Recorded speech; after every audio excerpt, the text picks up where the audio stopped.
Welcome students to Legacy IAS class on culture. So today we are going to discuss a very important topic on Sanskrit literature as well as Sanskrit theatre.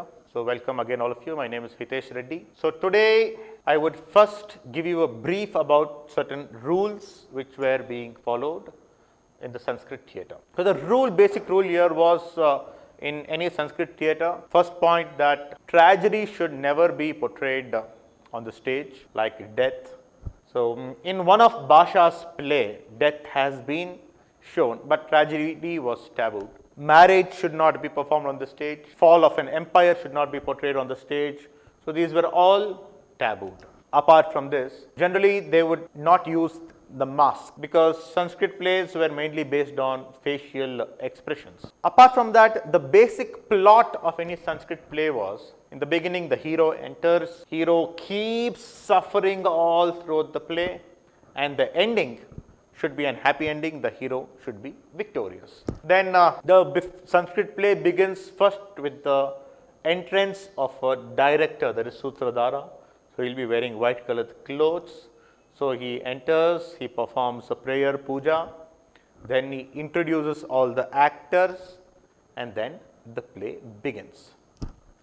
In Bharata's Natya Shastra, it is mentioned that the average size of a theatre hall, it could accommodate around 400 spectators. So if we look at these rules of Sanskrit theatre was very, very rigid. There was no place for innovation, and this was one of the main reasons that the Sanskrit theatre had to decline later on. This topic which we are doing today on theatre as well as literature, it is very important for your both preliminary as well as mains. In today's class, I would more specifically confine myself to the Gupta literature, especially Kālidāsa's Sanskrit plays. Usually when the aspirants prepare, they would just prepare based on facts. Okay, Kālidāsa wrote these plays, the name of his plays, Avigam Shakuntalam, Vikram Urvashi, like that.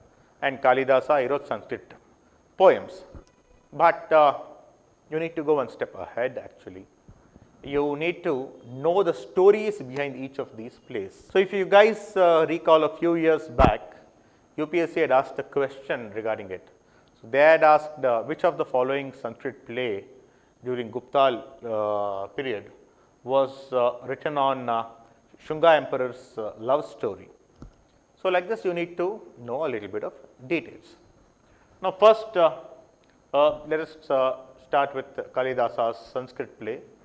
So Kālidāsa wrote 3 Sanskrit plays. So how do you remember? There is a mnemonic to remember his plays as well as his poems. So mnemonic to remember Kālidāsa's plays is, you can remember it as AVM. If you guys have watched certain old movies, especially Tamil movies and even Telugu movies, in the beginning, one person holds the trumpet and he comes, AVM Studios, it comes, huge name. So that AVM Studios, theatre, AVM, Kālidāsa's Sanskrit plays, you can remember like that. So sometimes questions may be asked to arrange Kālidāsa's plays, chronologically, which play was written first, second and third.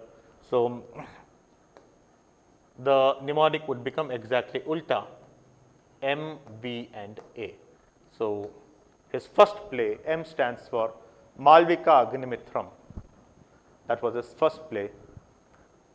Second play of Kālidāsa was Vikram Urvashi, and his third play was Abhigyam Shakuntalam. Now Kālidāsa's poems, the mnemonic to remember, MR, KR. So again easy. So my name is Hitesh Reddy, as I told you. So Mr. K Reddy or something like that. You can make your own ways to remember it. So MR, KR, Mr. KR can be the mnemonic to remember Kālidāsa's poems. M stands for Meghadutam, R Raghuvamsha, K. Kumara Sambhava, and again Ritu Samhara. So these were four poems of Kālidāsa. Now I will go into the details of Kālidāsa's play. His first play is Mālavikā Agnimitra. This is a play related to the Shunga Emperor Agnimitra. So he was the ruler of a place called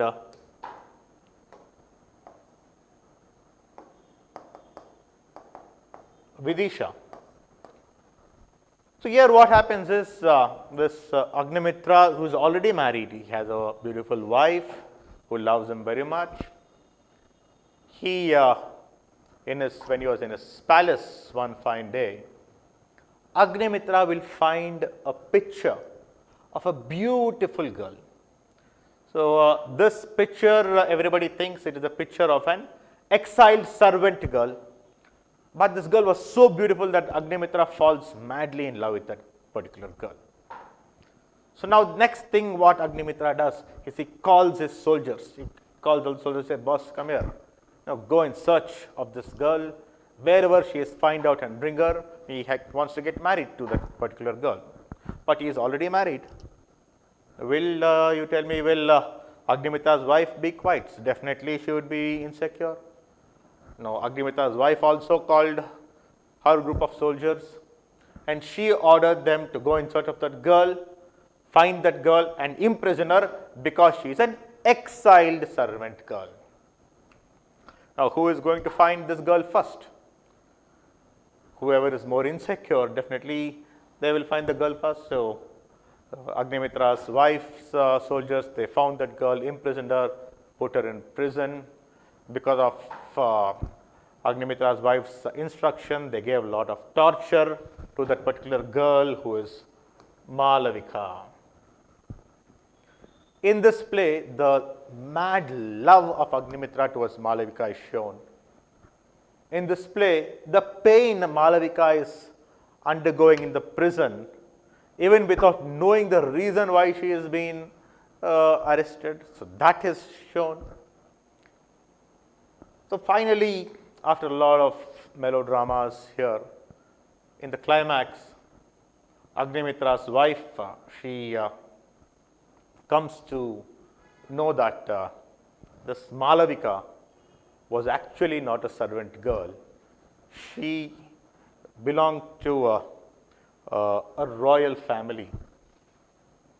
So once she came to know about this truth, she will release Mālavikā. She will accept the marriage between Agnimitra and Mālavikā, and all of them will thereafter live happily in the palace.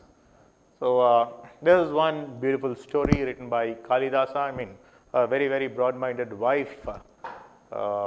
Nowadays, especially my wife comes to know about something like this, maybe I would be killed.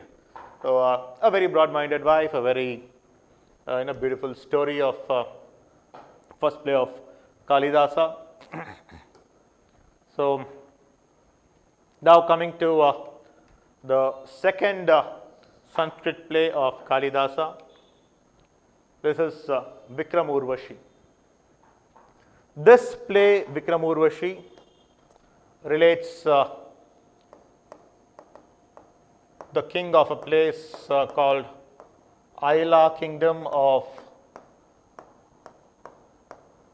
Somavamsha dynasty. The king's name is Pururava. And on the other side you have this beautiful heavenly damsel Urvashi. So on one fine day it happens that this king Pururava has gone into the forest for the purpose of hunting. At the same time, the gods in the heaven, they have beautiful angels, Urvashi, Rambe, Menaka, all this you must have heard. So the gods will send this Urvashi on an assignment to earth to do some survey or some assignment they would send her. So at the same time, this Urvashi also has come from the heaven, and she is also in that particular forest. So now Pururava and Urvashi comes eye to eye contact. So whatever you call it, maybe love at first sight or whatever, they immediately fall in mad love with each other. So they would also get married. So it is quite natural for God to get angry, because such a beautiful girl, beautiful heavenly angel is sent to earth, and she is going on and marrying a mortal here. See how beautiful she was, even in this picture. So it's natural for gods to get angry. So now the gods cursed Urvashi. So they said, you are an immortal. How can you even go and marry a mortal? So the curse was that as soon as Urvashi gives birth to her child, and when the day when this king Pururava looks at his child's face, that is when Urvashi has to die and go back to heaven. This was the curse. So now the love between Urvashi and Pururava will be flourishing, and in that also a child would be born. Once the child was born, Pururava makes sure that he never even looks at the child's face. So what is shown in this play? In this play, the love between the husband and wife, that is shown. The pain a father undergoes without looking at his child's face, that pain is also portrayed. So finally, gods were really convinced with the love the king Pururava had on his wife. And they would lift the curse. They would allow Urvashi to live that life as a mortal. And next life she can anyway go back to the heaven. So this was another beautiful Sanskrit play written by Kālidāsa. It was his second play. And now coming to the third play of Kālidāsa, Abhigyam Shakuntalam. So this is also a very interesting love story. So in this we need to know about three important characters. One is Dushyanta, the king of Hastinapur. Another one is Shakuntala, and then a sage, Durvasa. Here Shakuntala, she had gone into the forest to serve the sage Durvasa. She would have prayed with him that Durvasa should bless her, that she gets one of the most caring husband, very smart husband and all that. So she would be in an ashram in the forest serving the sage Durvasa. And on one fine day, when Shakuntala had gone out of the ashram, olden days of food gathering and all that used to be there, so she had gone out of the ashram into the forest. At the same time, for various commitments of the Rajya, Dushyanta had also come into the forest. Now here again, Dushyanta and Shakuntala would come face to face with each other. They fall in love with each other. All that romance, all of that goes on, and they get married there. And suddenly Dushyanta would get a call that he has to go for war commitments. He has to immediately return back to Hastinapur and go for war commitments. And Dushyanta would give Shakuntala his ring.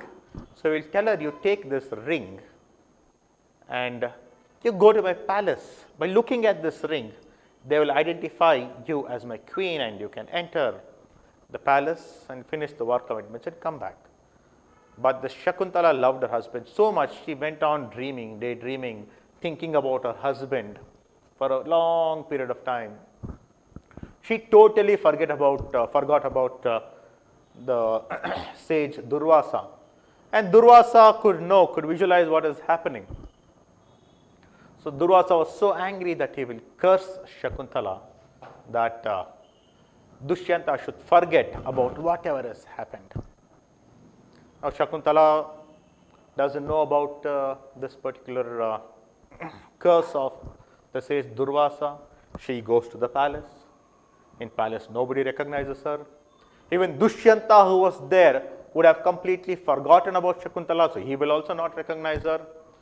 So the pain of separation between being away from a husband, that has been showed here.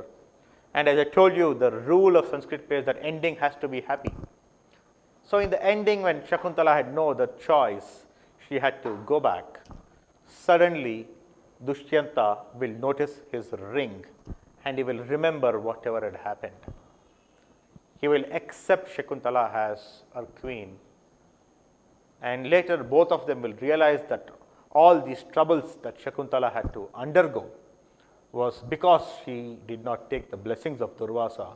Then both husband and wife will again go back into the forest, apologize to the sage Durvasa, take his blessings, and thereafter they would live happily. So this is another very wonderful Sanskrit play written by Kālidāsa. So this is a very important topic on Sanskrit literature and Sanskrit theatre. In further classes, I will also be doing a class on theatre, where we will deal with all the Sanskrit theatres and also the folk theatres. So various area-wise, all the folk theatres, which is important for the exam. So students, thank you very much.